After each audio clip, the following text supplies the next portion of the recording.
Today's question is, what are generational curses? Now, sometimes when people get the idea of curses, they immediately say, well, this is just childish. There's no such thing as curses in real life. It's simply something for Halloween. Okay, so we're going to try and stay away from witchcraft or sorcery when we're talking about curses today. We're going to call curses in this talk more from a non-witchy kind of person. What would be considered curses? Well, how about pollution? Pollution. In the 1980s, there was a huge push to clean up what was known as acid rain. Acid rain came from, let's call it things like coal burning power plants. The emissions that went up in the air got mixed up with the water in the air, and it came down as acid rain. And it was, we were told that it was hurting forests and things like maple trees in Quebec were the trees that were being used to make maple syrup. So, all these years later, do we still have acid rain? We don't know. It was a huge issue. Huge green environmental issue in the 1980s.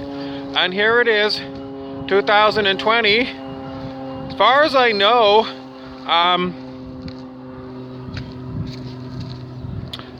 haven't heard anything about acid rain since the 1980s. So I don't know if they're even testing for it. No idea if we still have acid rain or not. We've had anecdotal stories in like Ontario province in Canada about shutting down coal-fired generating stations, but as far as across the border in like the I don't know what's going on in the United States when it comes to coal-fired plants. Don't know. There was an enormous emission stack at Inco in Sudbury, Ontario, for smelting metals. And the stack was designed to get the horrible smell away from the city of Sudbury by putting it way up and releasing the emissions way up in the, as high as you can get a smokestack. And that was supposed to be a point source of acid rain. We don't know nothing about it. We never hear nothing about it. Last year when I was doing research, I saw a lot of reports that China was assisting other countries in building coal-fired power plants. Places like Pakistan. And the story was, even though in places like Canada where, the government is forcing us to do things like pay carbon tax on our fossil fuels, and shutting down these coal-fired plants and making us buy very expensive wind power, the amount of plants that are shut down are dwarfed by the number of new plants built in places like Pakistan by the Chinese and in China. So, it's like you're thinking, we're doing so much here in Canada, but why bother? If you can't get the other countries of the world to go along with it, and you're thinking, we've got to do all these hard things, paying more, higher prices, it's not helping the planet because everyone else is laughing at us. And still the Green Party people are too stupid to look at this essential truth. I call you incredibly stupid people. In fact, I would never vote again for the Green Party because of their stupidity, where they find one small jurisdiction like one province of Canada and they target it to go and clean it up, and they don't do anything. All they end up doing is making life very difficult for the poor working people in the country. So We want to remind you that I said in the Bible, it says that you have to be as wise as serpents. Because the people you're playing against are those serpents, and they're very smart and cunning. So you have to understand them. And if you're in a Green Party somewhere, you have to come to understand that you're not facing off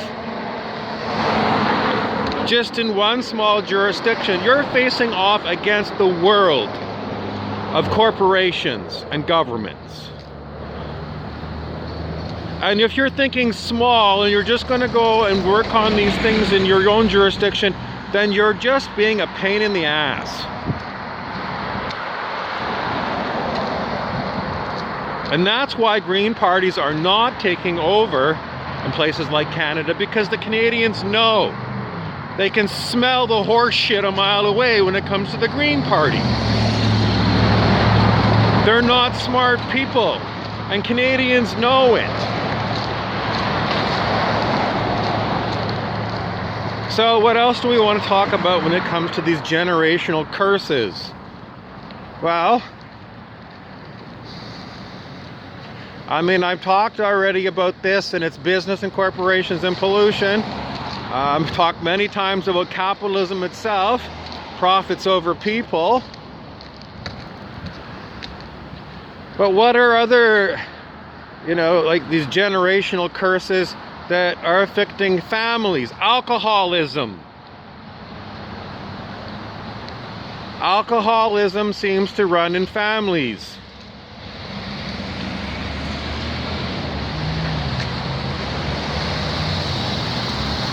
So how do you break the curse of a cursed family that just seems to be ripe for alcoholism? What other kind of things that are passed down from generation to generation? Maybe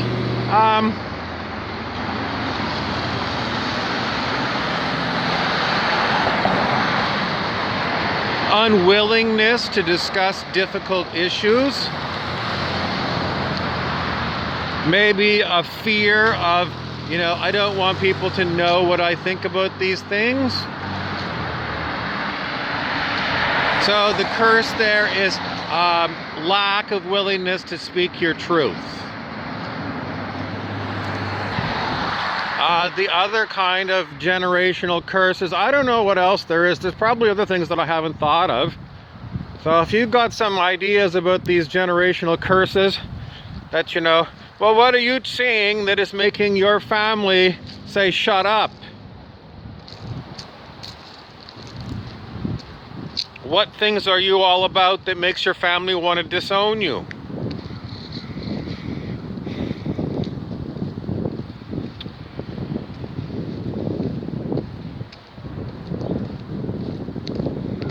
Anyway, I'm going to issue a challenge that you look in your own life and start writing down these things that you consider to be generational curses that have been passed down to your generation that you're trying to stop, and perhaps these things that are causing your family and friends to ostracize you or to call you tin hat or, these kind of things.